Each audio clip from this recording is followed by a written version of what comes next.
ಸಾಮಾಜಿಕ ಸಾಮರಸ್ಯ, ವೈಜ್ಞಾನಿಕ ಮನೋಭಾವ ಮತ್ತು ಸಹಬಾಳ್ವೆಯ ವಿದ್ಯಾಕೇಂದ್ರಗಳನ್ನಾಗಿ ರೂಪಿಸಲು ನಾವು ಮನುಜರು ಎಂಬ ಹೆಸರಿನಲ್ಲಿ ಎಲ್ಲಾ ಶಾಲಾ ಕಾಲೇಜುಗಳಲ್ಲಿ ವಾರಕ್ಕೆ 2 ಗಂಟೆಗಳ ಕಾಲ ವಿಚಾರ ವಿಮರ್ಶೆ ಮತ್ತು ಸಂವಾದ ಚಟುವಟಿಕೆಗಳನ್ನು ಒಳಗೊಂಡ ತರಗತಿಗಳನ್ನು ನಡೆಸಲಾಗುವುದು.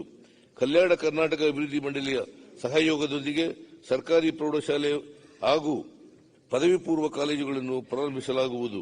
ರಾಜ್ಯದಲ್ಲಿರುವ 74 ಆದರ್ಶ ವಿದ್ಯಾಲಯಗಳನ್ನು ವಾಣಿಜ್ಯ ಮತ್ತು ವಿಜ್ಞಾನ ವಿಷಯಗಳಲ್ಲಿ ಪದವಿ ಪೂರ್ವ ಕಾಲೇಜುಗಳನ್ನಾಗಿ ಉನ್ನತೀಕರಿಸಲಾಗುವುದು.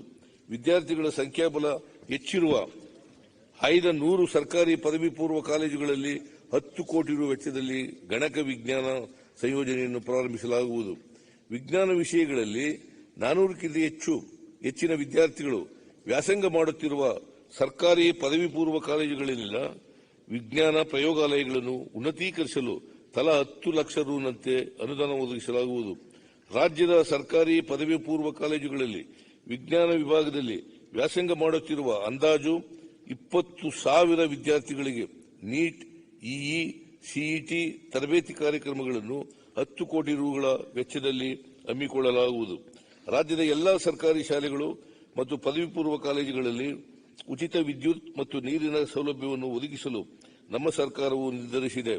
ಇದರಿಂದ ರಾಜ್ಯದ 46,829 ಸರ್ಕಾರಿ ಶಾಲೆಗಳು ಮತ್ತು 1,234 ಪದವಿ ಪೂರ್ವ ಕಾಲೇಜುಗಳಿಗೆ ಅನುಕೂಲವಾಗಲಿದೆ.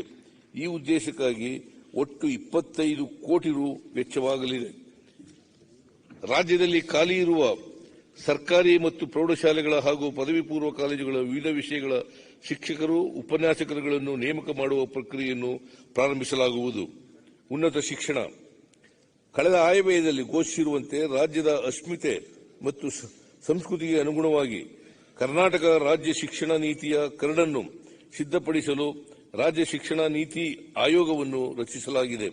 ಆಯೋಗವು ಶೀಘ್ರದಲ್ಲಿಯೇ ವರದಿಯನ್ನು ಸಲ್ಲಿಸಲಿದ್ದು, ಅದರಂತೆ ಪರಿಶೀಲಿಸಿ ರಾಜ್ಯ ಶಿಕ್ಷಣ ನೀತಿಯನ್ನು ಅನುಷ್ಠಾನಗೊಳಿಸಲಾಗುವುದು.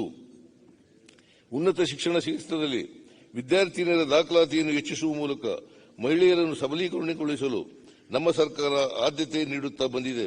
ಹಿಂದಿನ ಅಧಿಕಾರ ಅವಧಿಯಲ್ಲಿ ಕಾಲೇಜು ಶಿಕ್ಷಣ ವಿದ್ಯಾರ್ಥಿನಿಯರಿಗೆ ಉಚಿತ ಶಿಕ್ಷಣ ನೀಡುವ ಮಹತ್ತರ ತೀರ್ಮಾನವನ್ನು ಕೈಗೊಂಡಿತ್ತು.